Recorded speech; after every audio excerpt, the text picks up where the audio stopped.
I now recognize and give the floor to the distinguished permanent representative of Armenia. Excellency, you have the floor. Madam Chair, at the outset, allow me to commend your leadership of this committee. I will join other colleagues in expressing deep condolences to Venezuela on the tragic loss of life caused by the devastating earthquake.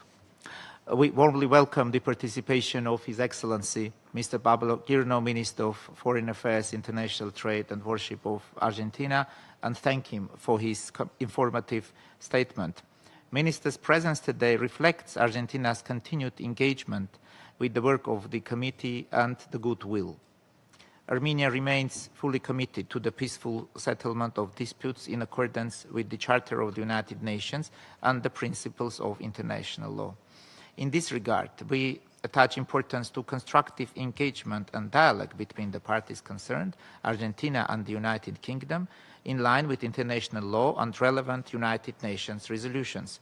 We believe that dialogue and renewed negotiations, as envisaged in General Assembly Resolution 2065, remain the most appropriate avenue for advancing peace, stability and cooperation in the region, with a view to achieving a peaceful and mutually acceptable solution. We further express our support for the good offices of the Secretary General and the efforts aimed at facilitating progress on this matter. I thank you. I thank the distinguished permanent representative of Armenia. I now recognize